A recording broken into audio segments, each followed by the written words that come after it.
Hey everyone, and welcome back to another episode of Max and Mia Podcast. I'm Max. And I'm Mia. It's brilliant to have you with us again.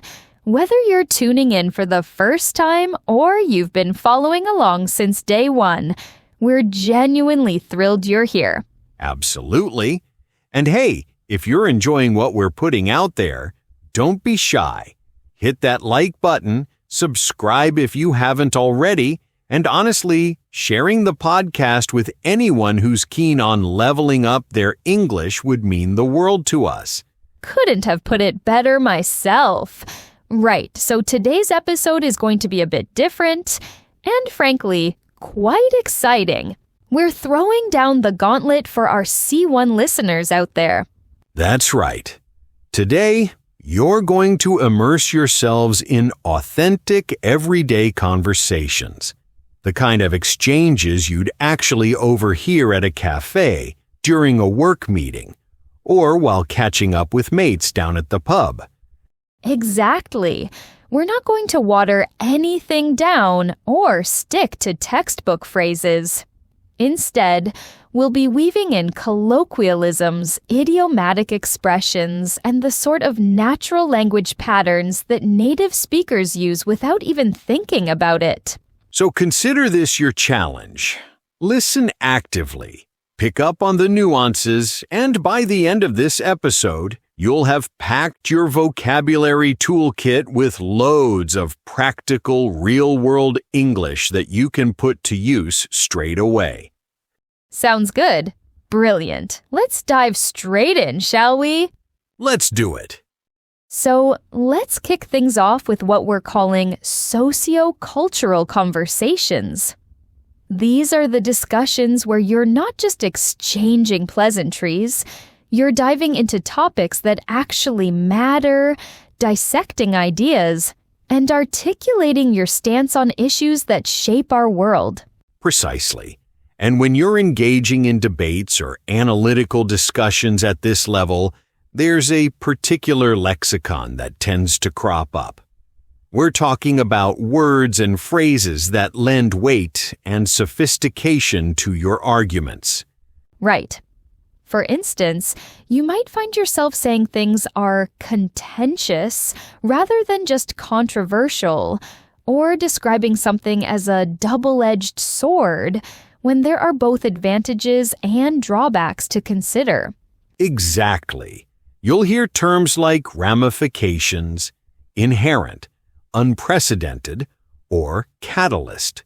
Perhaps you'll discuss the implications of a policy, or argue that something is detrimental rather than simply bad.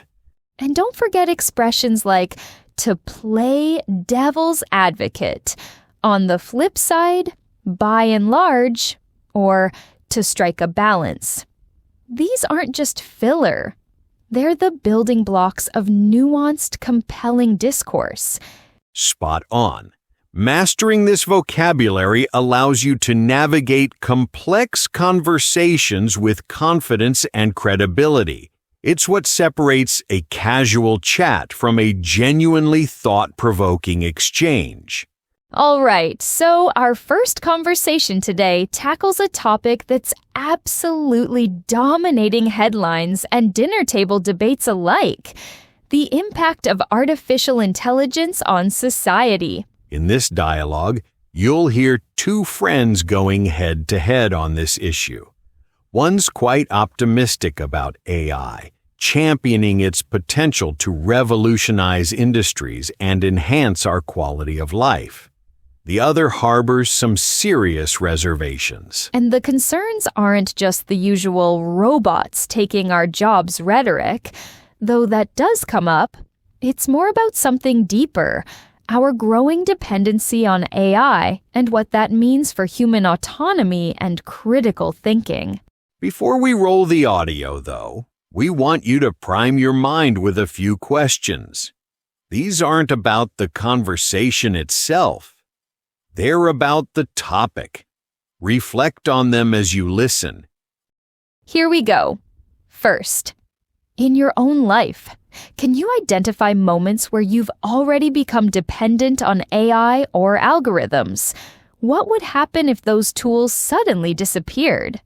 Second, do you believe there's a threshold beyond which convenience becomes genuinely dangerous? Where would you personally draw that line? Third, if AI can perform tasks better than humans, whether it's art, medical diagnosis, or strategic planning, does that diminish the value of human effort in those areas, or does it free us to pursue something more meaningful? And here's one that might make you uncomfortable. Are you more concerned about AI making decisions for you or about other people blindly following AI recommendations that affect your life? Brilliant questions to mull over. All right, without further ado, let's listen in. Honestly, I think we're living through one of the most exhilarating periods in human history. AI has the potential to be an absolute game changer. I mean, we're talking about diagnosing diseases earlier, optimizing energy consumption, even tackling climate change in ways we couldn't have fathomed a decade ago. I hear you, and I'm not denying the technological marvels we're witnessing, but here's where I part ways with the unbridled optimism. Every innovation comes with ramifications, and I'm not convinced we're being sufficiently cautious about the darker implications of AI. Such as? Well, for starters, there's the obvious issue of job displacement. We're not just talking about automating repetitive tasks anymore.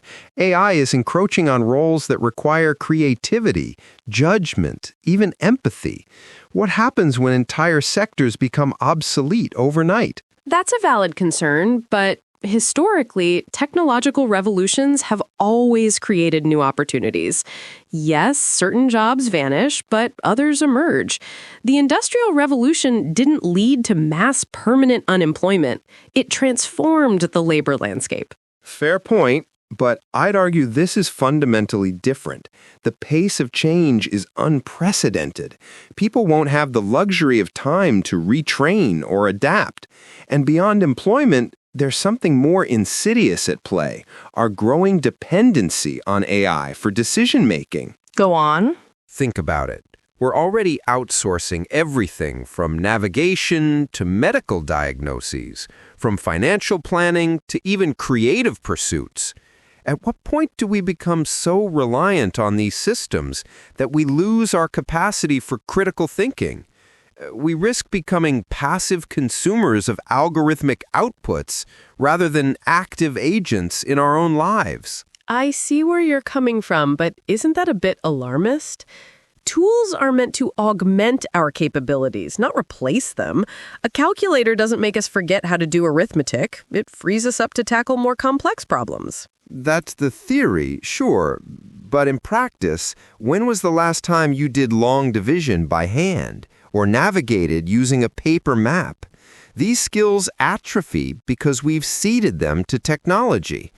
Now scale that up to more consequential domains: moral reasoning, strategic thinking, interpersonal judgment.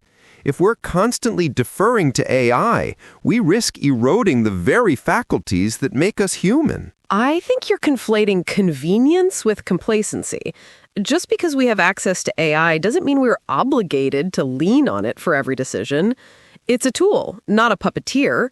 We still retain agency over how and when we deploy it. In theory, yes, but societal norms shift.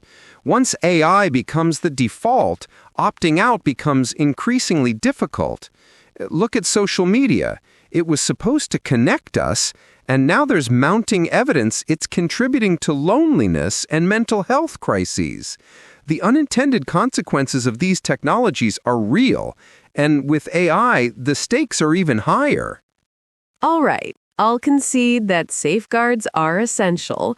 We absolutely need robust regulation, transparency in algorithms, and public discourse about ethical boundaries. But to dismiss AI altogether or to approach it with overwhelming cynicism feels like throwing the baby out with the bathwater. I'm not advocating for dismissal, just caution. We need to strike a balance between embracing innovation and maintaining a healthy skepticism. Otherwise, we're sleepwalking into a future we might deeply regret. Well, on that sobering note, I suppose we can agree that the conversation itself is vital. Whether you're an optimist or a skeptic, engaging critically with these issues is paramount. Absolutely. The worst thing we could do is remain passive bystanders. Wow, that was quite the exchange, wasn't it? You could really feel the tension between embracing progress and exercising caution. Absolutely. What struck me most was how both perspectives had merit. It's rarely black and white with these issues. There's always nuance, always that gray area where reasonable people can disagree. Precisely. And I hope our listeners picked up on the vocabulary and phrasing used throughout. Words like ramifications, insidious, conflating, these aren't just fancy terms. They're essential for articulating sophisticated arguments. Couldn't agree more. Right. Let's shift gears slightly. We're going to talk about something that can genuinely elevate your conversational fluency: complex connectors. These are the linguistic bridges that help you navigate intricate ideas with finesse. We're talking about phrases like nevertheless, to some extent, as far as I'm concerned, by the same token, or that being said. Exactly. While simpler connectors like but, so, or because get the job done, these more sophisticated alternatives allow you to express conditionality, partial agreement, personal stance, or contradiction with far more precision. For instance, instead of just saying but, you might say having said that, or on the contrary, depending on whether you're offering a mild counterpoint or a direct opposition. The nuance matters. It does. And the beauty of these connectors is that they make your speech sound more deliberate and thoughtful. You're not just reacting. You're carefully constructing your argument, signaling to your listener exactly how your ideas connect. So, in our next conversation, you'll hear these connectors woven naturally into the dialogue. Pay attention to how they're used and the effect they create. The topic this time is one that I think resonates with pretty much everyone. What does success actually mean in today's world? And more importantly, how have social media platforms warped our understanding of it? It's a fascinating discussion because success used to be fairly straightforward. Steady career, financial stability, perhaps a family, but now it's all about followers, likes, curated lifestyles, and this relentless performance of perfection. Right, and before we dive into the conversation, we want you to pause and ask yourself a couple of questions. Really sit with them. First, what does success mean to you personally? Not what society tells you it should be, not what you see on Instagram. What genuinely constitutes a successful life in your eyes? And second, do you believe social media has influenced or distorted your perception of success? Have you ever caught yourself measuring your achievements against someone else's highlight reel? These aren't easy questions, and there's no right answer. But they're worth wrestling with as you listen to what's coming next. All right, let's hear how two people tackle this very question. You know what's been bothering me lately? I've been scrolling through LinkedIn, and it feels like everyone my age is either launching a startup, buying property, or jet-setting around the globe. Meanwhile, I'm here thinking I'm doing all right, and then suddenly I feel inadequate. I know exactly what you mean. It's exhausting, isn't it? Nevertheless, I think we need to remind ourselves that what we're seeing is a meticulously curated version of reality. No one's posting about their failures or their mundane Tuesday evenings. True, but to some extent, it does make you question your own trajectory.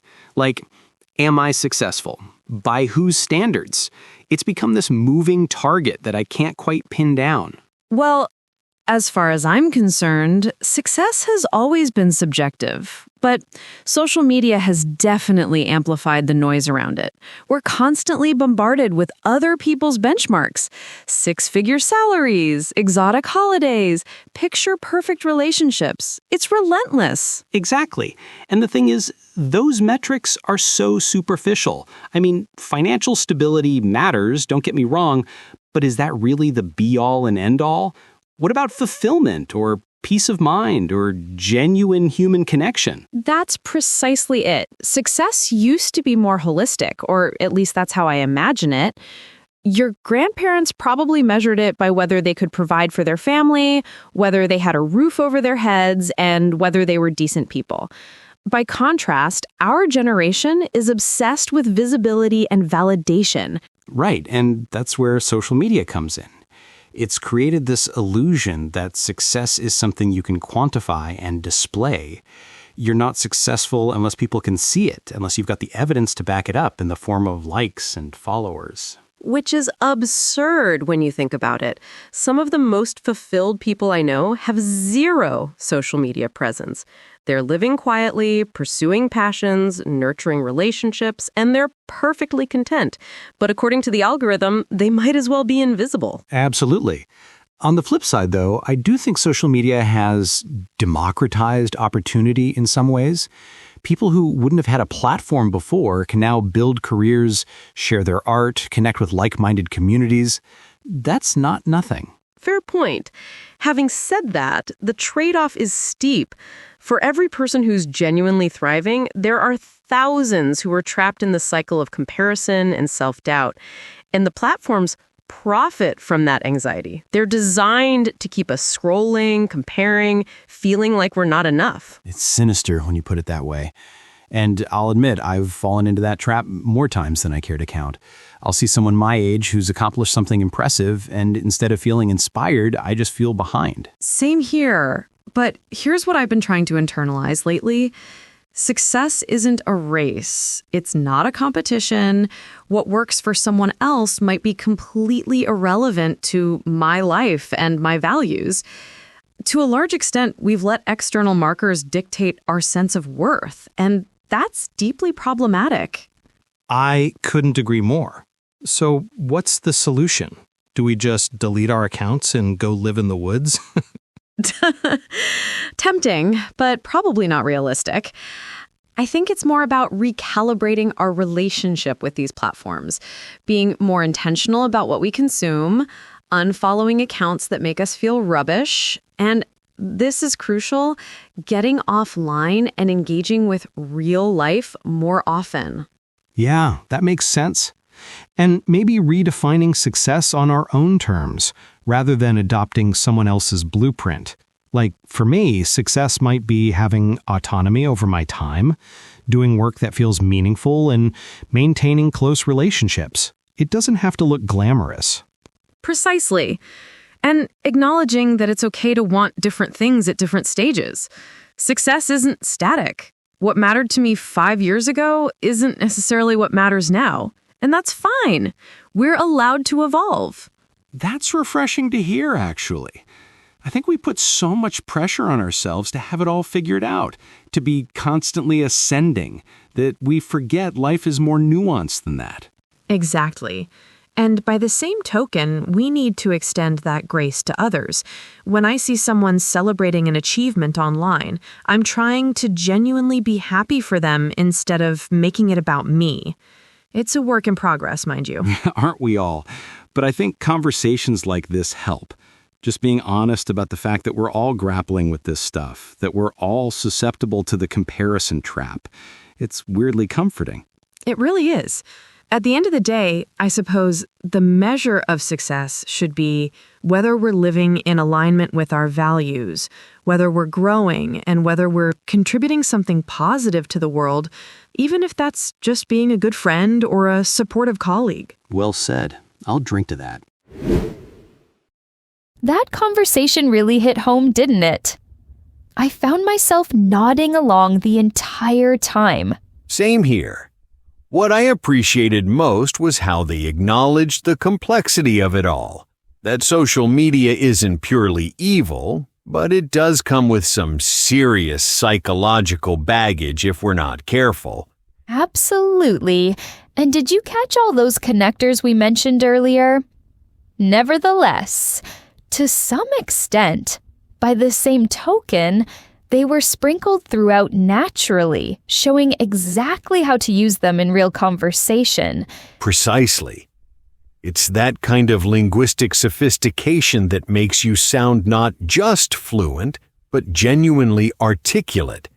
Those small touches make a massive difference. Couldn't agree more. Right, so that brings us to the end of today's episode. We hope you found it challenging, insightful, and most importantly, useful for your English journey. Before we sign off, though, if you enjoyed this episode, we'd absolutely love it if you could hit that like button.